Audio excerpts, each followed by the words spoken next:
Morgan, and today I'm going to read you about Neil Armstrong.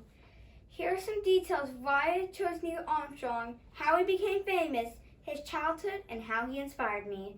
Firstly, he inspired me because I like space and I always wonder about planets, and Neil Armstrong was the first man on the moon. Secondly, I love how Neil lived and what his message was from the moon, which was that's one small step for a man, one giant leap for mankind. Lastly, I've seen the moon close up through a telescope and saw that the moon was an interesting place. Neil went to space, and I love thinking of space. One day I might go to the moon and find the footsteps and flag of Neil Armstrong.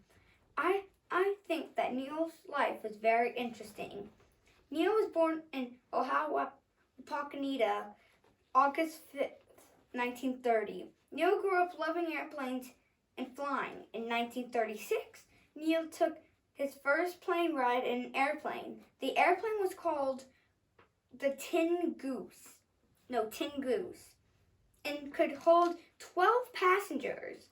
Neil also liked using an instrument called the baritone, one of the biggest instruments.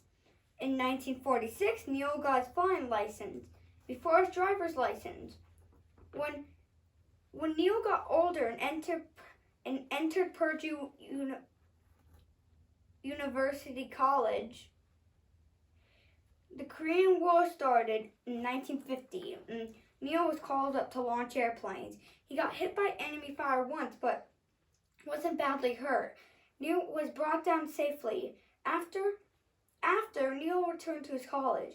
After he graduated, he married a woman named Janet Sharon, who was nicknamed Jan.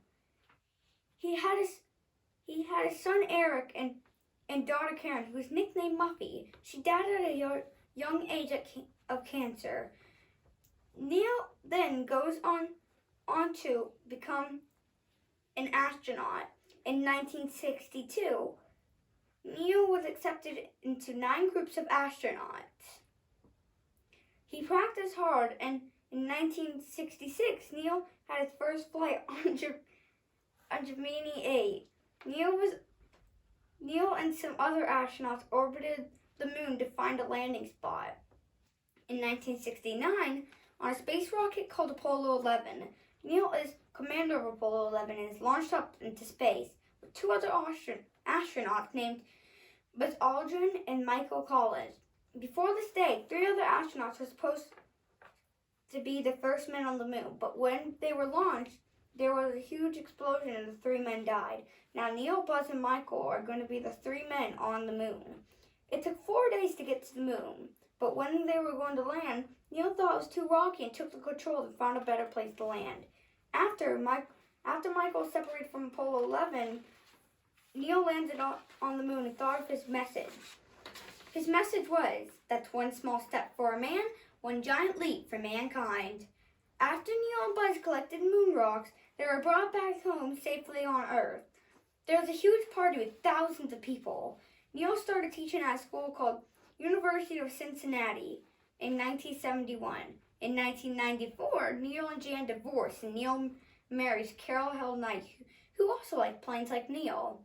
On August 25th, 2012, Neil died at age 82 and is most famous for being that man on the moon. Neil died in Ohio, Cincinnati.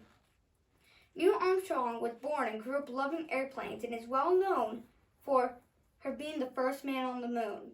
I think Neil's life was an interesting part of history. His American flag and footsteps are still on the moon today. Neil flew both an airplane and a rocket, the Tin Goose and Apollo 11.